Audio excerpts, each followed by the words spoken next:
Good morning, welcome. You're watching Market Cafe on ET Now with me, Harsh Saita, and with me is Ankita Saxena.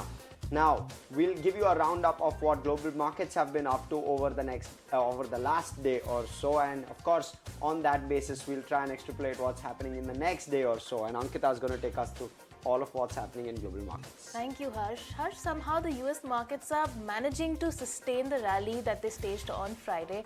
Yesterday also building on the New Year rally, and as investors are awaiting the big CPI number, or the big CPI December numbers and the corporate earnings that are due on Friday, stocks advanced yesterday. The Dow Jones Industrial Average gained 186 points or was up more than 0.5%. The S&P 500 traded 0.7% higher, and the Nasdaq Composite led the major indices for another day, adding a good 1%.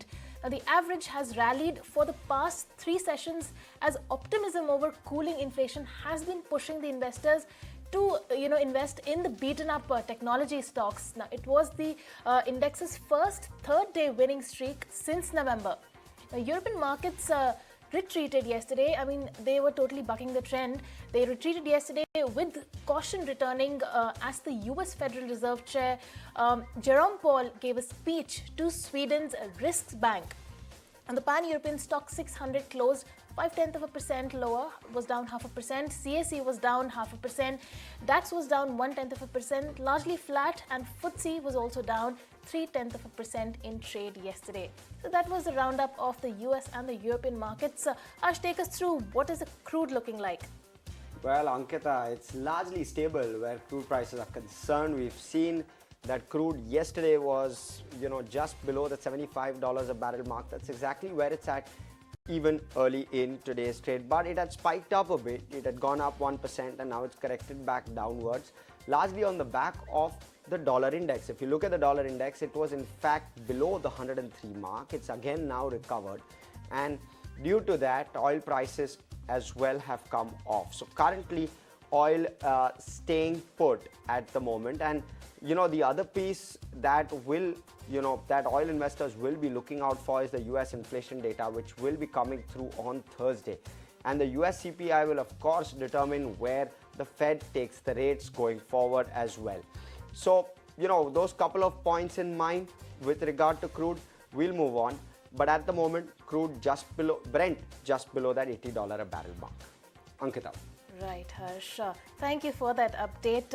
Let's quickly look at the events that you need to watch out for today. We have IEX buyback, which is going to open via open market. We also have 5 Paisa Capital earnings, that Q3 earnings that will be coming out today. The earnings season has begun full force now. We also have the India-US Trade Policy Forum that will take place today, and we also have the Auto Expo 2023. We'll see a couple of SUVs launching. We have the Hyundai Iconic 5 Lexus RX in the lineup, ready to launch today, and we also have Golden Globe 2023 Awards premiere today, which Harsh and I clearly will not be able to watch, Harsh. Absolutely, Ankita. And the Federal Reserve Chairman yesterday, Jerome Powell, says tackling inflation requires actions that may not be popular. Powell also added in a speech to Sweden's Riksbank that the Fed's actions do not take into account short-term political factors. Though Powell did not make any direct reference to hike rates, his latest statement could mean the Fed is determined to continue hiking rates.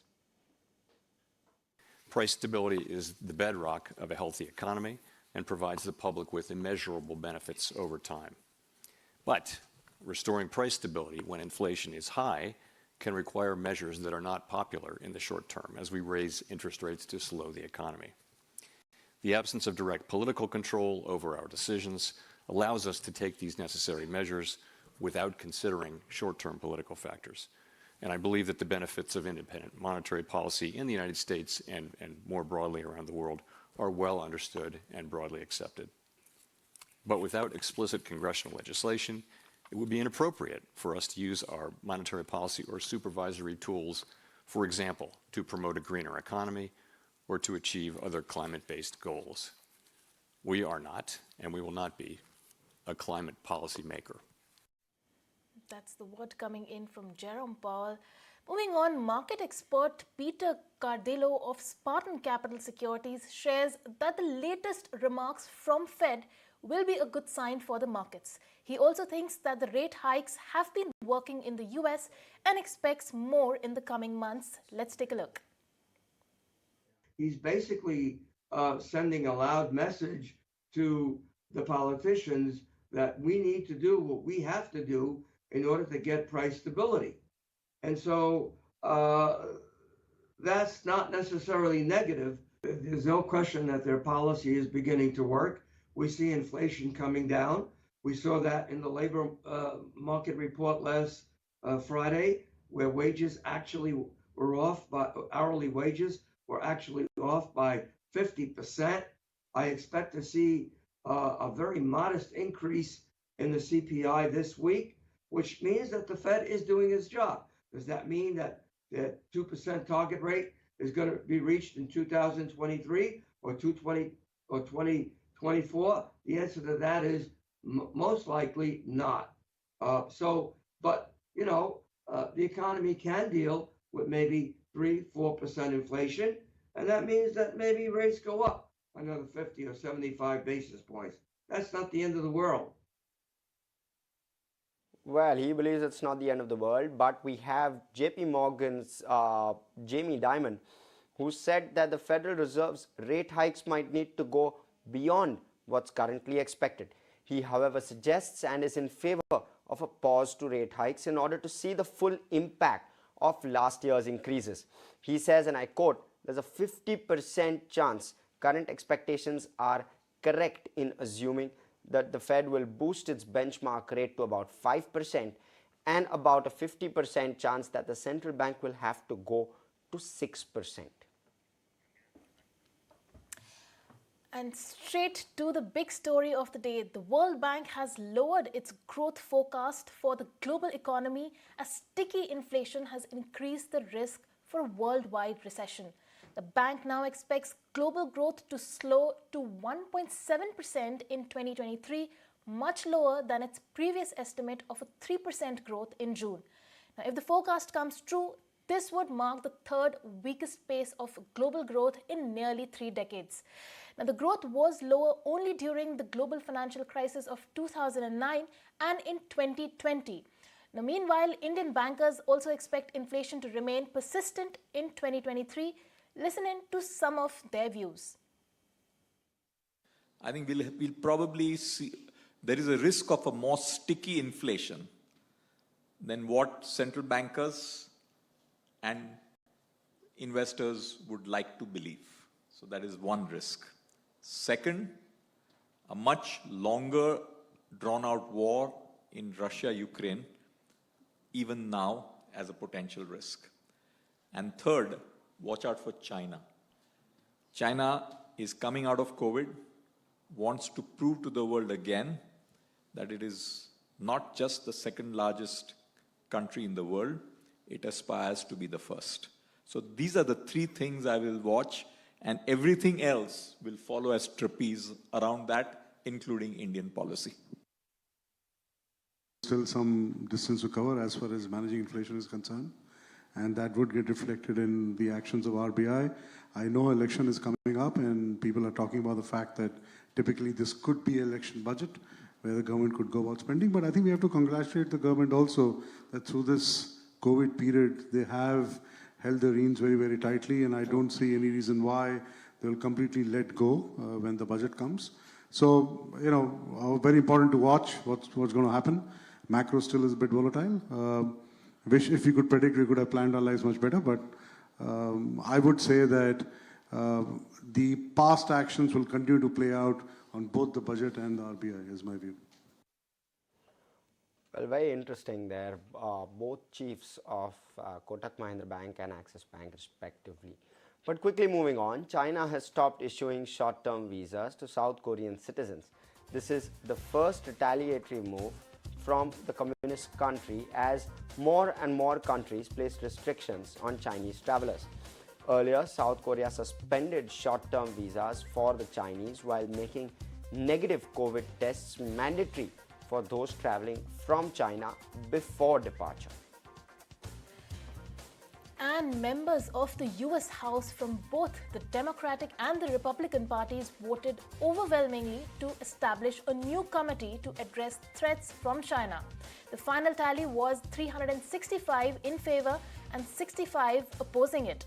There was a historic intra-party Republican battle for the House speakership last week. This was McCarthy's first bipartisan win. Well, and Wells Fargo is stepping back from the multi-trillion-dollar market for US mortgages. The company is grappling with regulatory pressure and the impact of higher interest rates. The shift will result in a fresh round of layoffs for the bank's mortgage operations, but executives are yet to quantify how many jobs will be lost. And some more layoffs coming in. Coinbase is cutting about a fifth of its workforce as it looks to preserve cash during the crypto market downturn. The exchange plans to cut 950 jobs. Coinbase has already slashed 18% of its workforce in June, citing a need to manage costs and growing too quickly during the bull market. And while Bath and Beyond has begun its latest round of layoffs as it fights to stay in business, the home goods retailer told employees that it is eliminating the Chief Transformation Officer role. The CEO said the company is reducing its workforce across corporate, supply chain and store portfolio. She did not say how many employees would be affected, but said it is necessary to ensure Bed Bath's future. And countries should consider recommending that passengers wear masks on long-haul flights, the WHO said. The organization flagged the rapid spread of the latest Omicron subvariant of COVID-19 in the United States. In Europe, the XBB 1.5 subvariant was detected in small but growing numbers, according to WHO and European officials. And iPhone exports from India to other countries have doubled in the last 9 months of the last fiscal. Where does India stand when it's compared to some of its neighbors? Take a look at this special report to find out. Nothing lasts forever. And by now, the world's most valuable company has learned this basic lesson.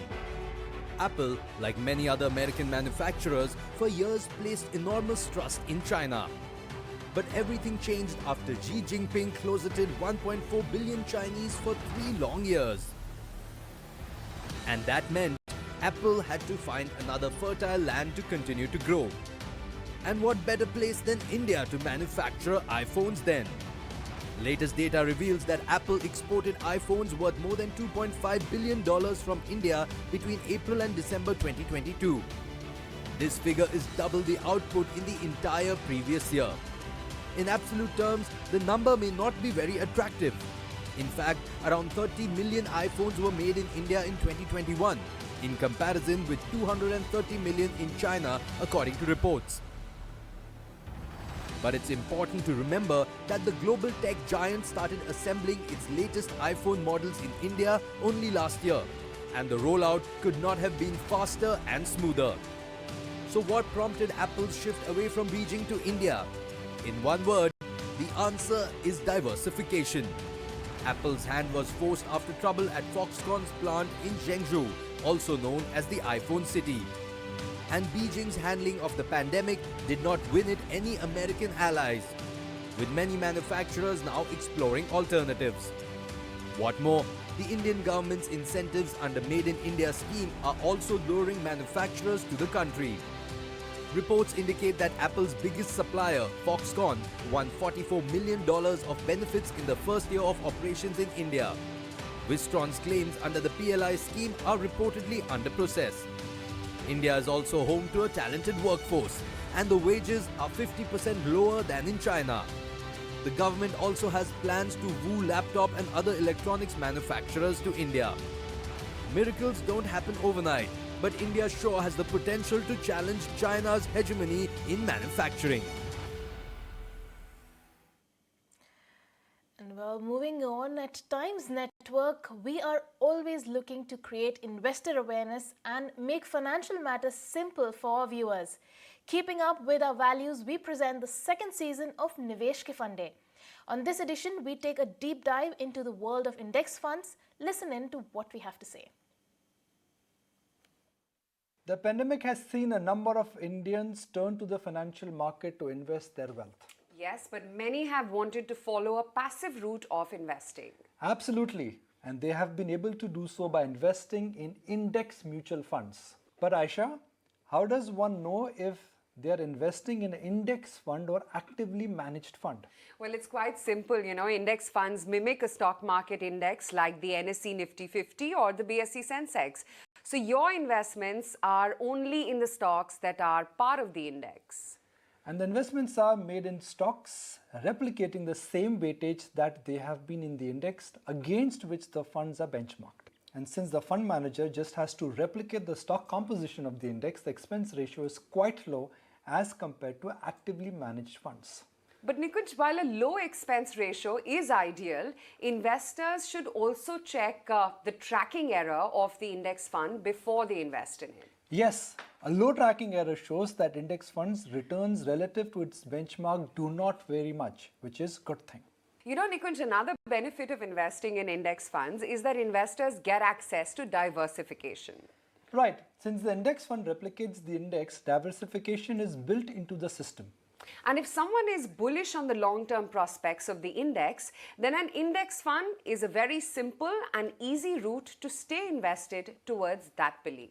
Investors can consider adding index funds to their portfolio, but only after consulting with their financial advisor. That's all in this edition of Nivesh Ke Fande, where today we were talking about index funds. Stay tuned for more such investment insights.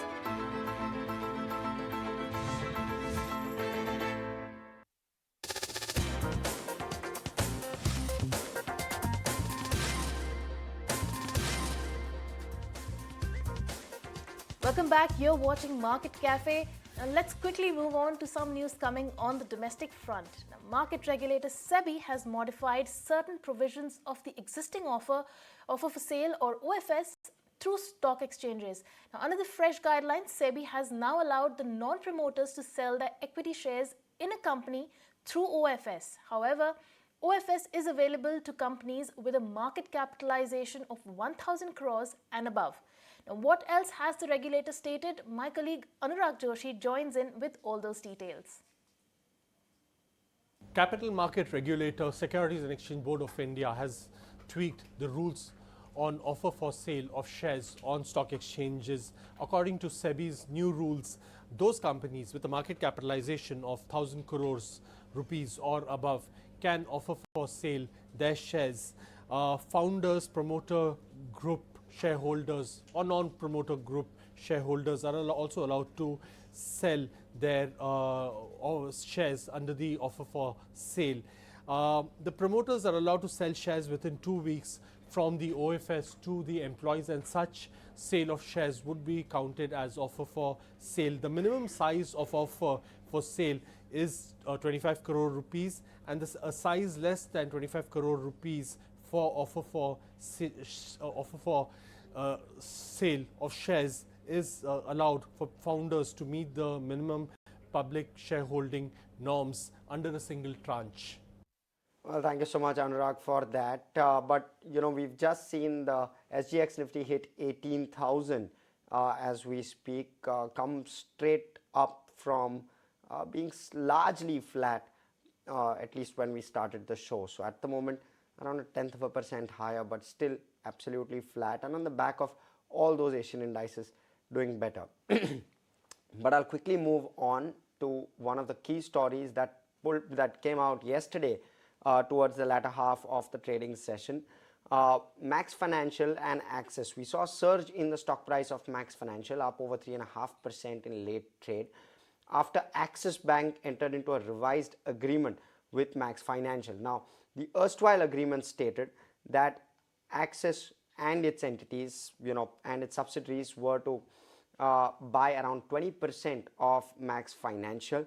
However, the problem was that Axis is a corporate agent of Max Financial, and there were several transactions over the last 5 to 6 years wherein Axis has bought and sold Max Financial shares. Now it so happens that in the March of 2021, Axis Bank and Axis entities had purchased shares at substantially lower valuations, and in the same month sold shares back to Max as well as Sumitomo, which is the other promoter, for a far larger amount. So that had IRDA frowning upon that particular transaction. IRDA was not happy about it, and hence now Axis has been forced to tweak the transaction.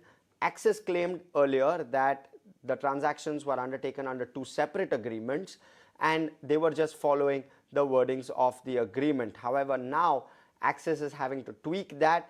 Axis has now come out and said that they will be undertaking the transaction at fair market value discounted cash flow. Now, not really sure how the discounted cash flow will be computed, especially for a life insurer, because Max Life is the target entity, but the spirit seems to suggest that the price will be slightly higher, which will of course benefit Max Financial, and that's why Max Financial was up in trade yesterday. Right. Thank you for that lowdown, Harsh. And moving on, DGCA now seeks a report from Go First after 50 passengers were left behind at the Kempegowda International Airport in Bangalore. Harrowing passengers shared their ordeal on social media, saying a busload of passengers were left behind on the transit bus and didn't get to onboard the Bangalore flight to Delhi. Now, Go Fast has offered all affected passengers one free ticket for travel on any domestic sector in the next 12 months. However, airlines said that passengers were accommodated on alternate airlines to Delhi. Meanwhile, aviation regulator DGCA has issued show cause notice to the airline's chief operation officer and sought reply in 2 weeks. Let's go across to my colleague Madhav for more details on this.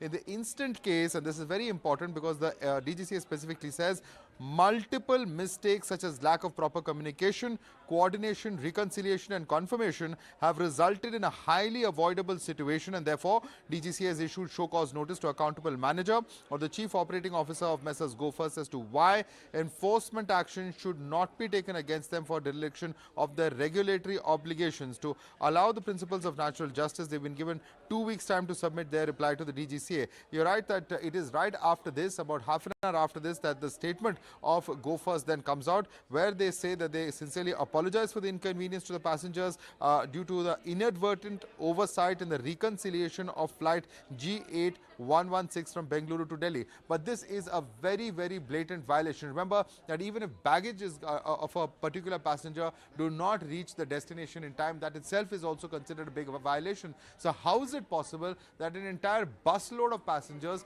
were not on board the aircraft and nobody spotted it, from the ground handling staff to the passengers manifest that is in fact there with the staff who are inside the aircraft? How is it that on multiple levels there has been such a huge miss? And we're not talking about one or two passengers here, we're talking about an entire busload. It's a very, very glaring lapse. It's a big violation, and certainly the DGCA has taken very serious note of it, and that's why now an inquiry has been initiated by the airline itself internally. At the same time, they have de-rostered the crew pending inquiry. Remember, this is very significant. The crew have been taken off the roster because very clearly the cabin crew also have a very important role to play. The pilot in charge also has an important role to play, as far as the fact that 50 whole passengers were not present inside the aircraft, whereas they would have very much been part of that list or the passenger manifest that is given, where their names, their details, their age, etc. All of those details would have been shared. Despite that, they were not present on board the aircraft.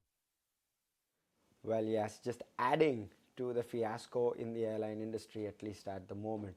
But we'll switch over. Mutual funds, monthly mutual funds or systematic investment plans, SIPs, have crossed the 13,500 crore mark in the month of December, signing off 2022 in style. Equity inflows surged over 220% according to AMFI data.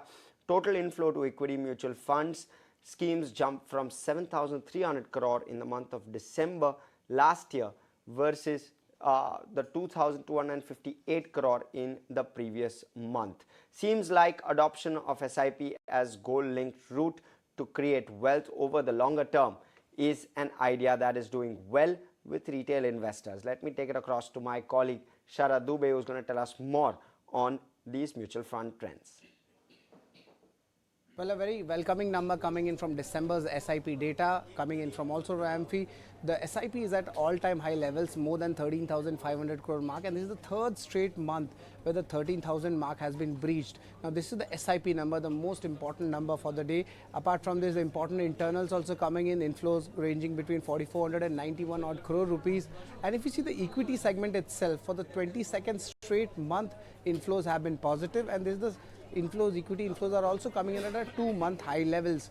Now, apart from that, the AUM numbers, if you look at equity, AUM is also at lifetime highs, while the total AUM also of the entire mutual fund industry is also at its lifetime highs, almost more than 40 lakh crore rupees for the second straight month. And if you get the equity AUM numbers, that is also up almost 15 lakh crore rupees for the second straight month. Now, NFOs also 8,500 crores were increased in the month of December across 36 schemes where we saw inflows. But now let's look at what are the sectoral theme funds which performed, especially in the equity category. Firstly, the important thing is flexi cap, multi cap, and even value funds saw strong inflows coming in. And if you get the broader indices, funds, especially small cap funds and mid cap funds, they also saw strong inflows coming in. But large cap fund over here was an outlier where there was a minor outflow coming in of almost 27 odd crore rupees, and also redemptions were seen in sectoral and focused funds. Apart from this, if we see the equity segment has been performing really well for this month, because last month itself there were redemptions were there which was recorded, but in the overall the entire picture, the debt funds were kind of a drag, especially for the liquid funds and the floater funds, where almost 19,000 crore rupees of outflows were recorded. Well, that was the AMFI data for December for you. And let's quickly slip into a short break. There's lots more stock-specific action on the other side of this break.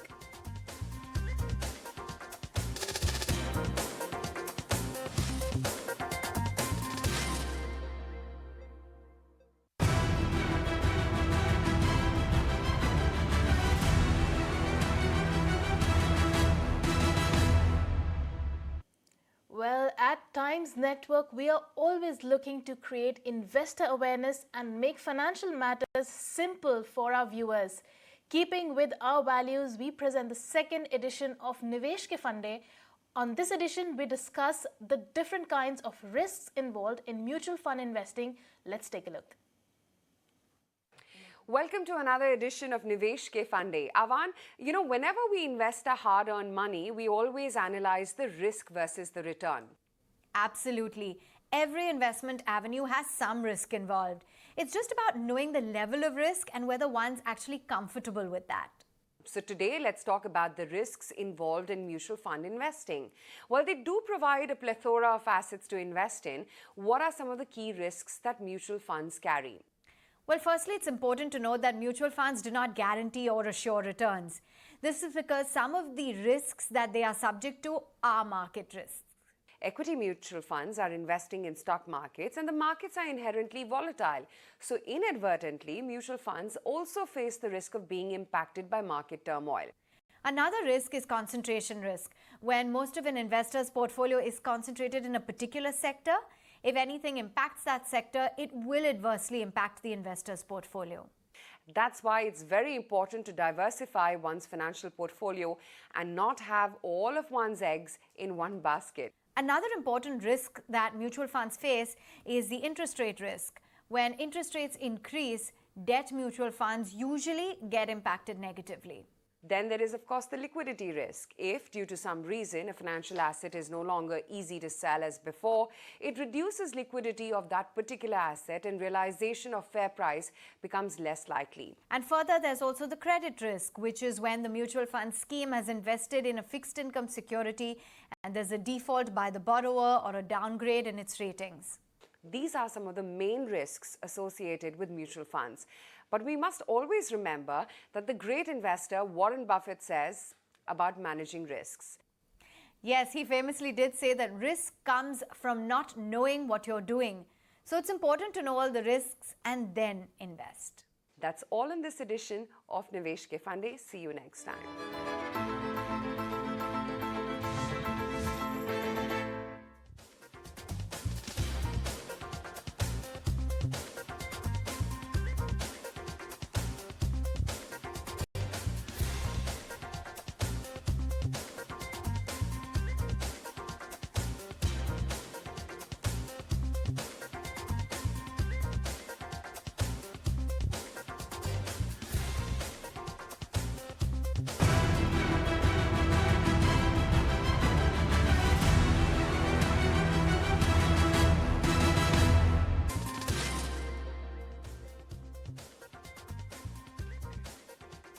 Welcome back. You're watching Market Cafe with us on ET Now.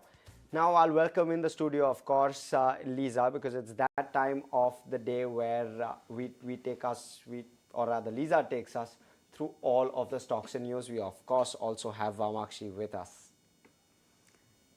Yes, good morning.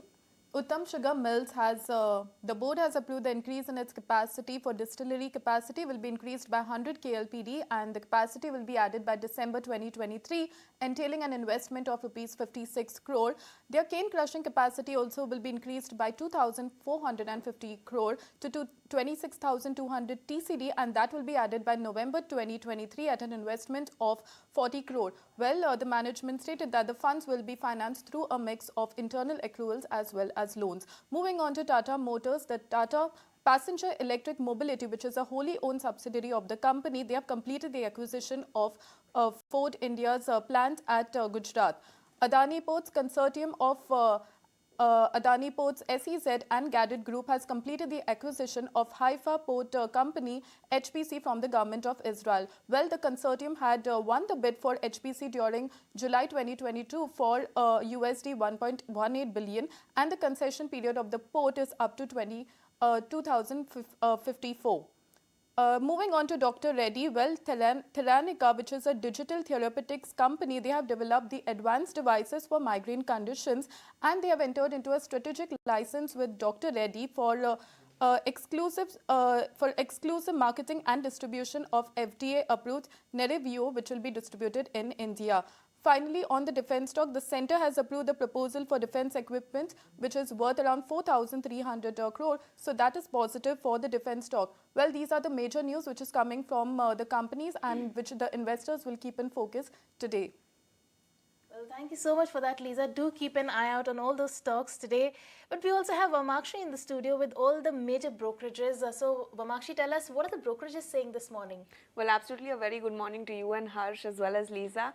Now, let's first start off with the stock that was in focus yesterday and will continue to be in focus today. Well, Max Financials is the stock that I'm talking about. CLSA has come out with a report on the same. Now, Max Financial and Axis Bank have entered into a revised agreement in October 2022, if you remember. IRDA had raised objections to below market price, and after that actually Axis Bank is now buying the 7% stake in Max Life at nearly a price that is close to the current market price. So this development in CLSA's opinion is quite positive for Max Financials, which is why they've gone ahead and given a buy rating on this counter and they've maintained a target price of 970 per share, which actually implies an upside potential of nearly 26% from the current market price. Piramal Pharma is the next one on our radar. We have a report coming in from Axis Capital. What they're saying is that the CDMO recovery lies ahead. Valuations are looking quite attractive for the counter. The company is focused on 3 scalable segments with high entry barriers. They're expecting margins to in fact recover to nearly 18% in the second half of FY23 and 16% in FY24. So given all these factors, the Axis Capital has gone ahead and initiated coverage on Piramal Pharma. They've given a buy rating, target price of 160 per share, which implies an upside potential of nearly 34% from the current market price. And lastly, we will be watching out for PVR. We in fact have a note coming in from Goldman Sachs, and what they're highlighting that it could be a subdued quarter for the company, but nevertheless this is not indicative of the underlying weakness. They believe that the fundamentals of the business have not undergone any major change. Improving content slate and strong pricing power are some of the key triggers for the stock of PVR. So on the back of that, they've maintained a buy rating given a target price of 2,250 per share. Right, thanks so much for that, Vamakshi. But we'll quickly move on. JP Morgan has released a note on telecom companies stating underweight calls on Bharti and Vodafone while being neutral on Indus Towers. Let's go across to my colleague Somit for all the details on this one. Well, according to JP Morgan, 2023 should be defined by the competitive 5G rollouts across the telecom companies. They're also expecting a battle between the telecom companies when it comes to premium subscribers, and they're also expecting a delay in price hike. Now, they're expecting competitive 5G rollouts to gain momentum in 2023, and there could be negative surprises when it comes to capital expenditure and subsidies that could be given by telecom companies to drive 5G adoption. Now, they're saying that Reliance Jio's focus will shift from lower level subscribers to premium subscribers, and this should also lead to more competitive pricing on the top end side also. Now the brokerage also is expecting that there could be some hesitance from the telecom companies in taking tariff hikes given the lack of adequate consumer appetite at this moment, and this could be further delayed because of the upcoming election season that we are expecting in 2024. Now they're also saying that higher than expected capital expenditure, delayed price hike and a lack of 5G monetization could also delay the ongoing improvement that we have been seeing in industries' return on invested capital. And on the back of these factors, they have downgraded their rating on Bharti Airtel to underperform from an outperform rating, and have also cut the target price to 710 from 860. When it comes to Vodafone Idea, they have maintained their underweight rating with a target price of 3 rupees, and when it comes to Indus, they have maintained their neutral rating with a target price of 190. Moreover, on Indus, they are concerned about the receivable risk from Idea because of lower receivables. Their dividend output or dividend payout is also at risk, according to JP Morgan. Right, thank you so much for that, Somit. Moving on, the Auto Expo Motor Show this year is back after 3 years. The 15th edition of the Indian Motor Show, organized by the Society of Indian Automobile Manufacturers, will be open for general public from January 13th to January 18th. My colleague Shrishti joins from the Auto Expo Center in Gurugram. Wishing good morning to all our viewers from Noida, as ET Now team has come to cover India's biggest motor show, that is Auto Expo 2023, happening this time around after a gap of 3 years in Noida, where a total of 5 global product launches as well as 75 product launches and unveiling are to be done in the Auto Expo. Around 40 companies participating, and today onto the day one where we get you all the live coverage, Maruti Suzuki will be the first one where the company will actually unveil its concept EV, joining the race with Mahindras and Tatas. So that will be very interesting to see. And overall, the company will also launch 2 other SUVs in the category. So we'll also watch out for that. But on to the day one, 8:30 is when the event starts. So stay tuned for more. Right, thanks so much for that, Srishti. And Adani Wilmar reported its Q3 updates. The company sees strong volume growth across segments and across all segments. Vinny is going to join in with all the details on this one. Vinny.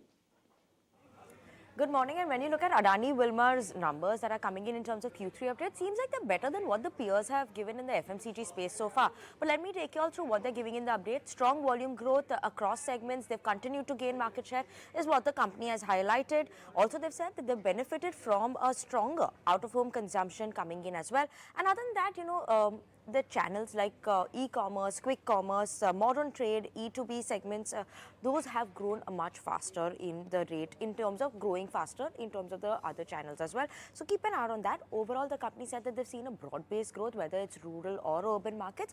But urban markets, they have a better salience over there in terms of the growth over there. That is the key highlight coming in over there. In terms of their segment-wise growth, edible oil segment has seen a high single-digit volume growth, while in terms of the value growth, low single-digit value growth is what edible oils has seen. Food and FMCG has seen high growth in the 20s, while volume growth, while in the value growth, they're seeing almost 40s is mid to 40s time is what is the growth that they've seen in food and FMCG business. Industrials also 40+% growth is what they're seeing in terms of volume, and high teens growth in terms of value as well. Overall, high single digit growth is what they're seeing coming in terms of value growth. Volume growth is expected somewhere in the high teens, and value growth is expected in high single digit growth. When you look at it in terms of what is the competition done in terms of that comparison, Adani Wilmar volume growth is high teens like I mentioned, and value growth is high single digit growth, while other companies have seen a bit of a lower growth, or the indication is like a mid single digit growth or a low single digit growth that is coming in from Marico as well as GCPL respectively in terms of value. So keeping an eye out on Adani Wilmar. Yes, Vinny, we will be keeping an eye out on Adani Wilmar. Those were the Q3 updates. With that, we'll have to pull down the curtains on this show, but you don't go anywhere. There's lots more action coming up on the market.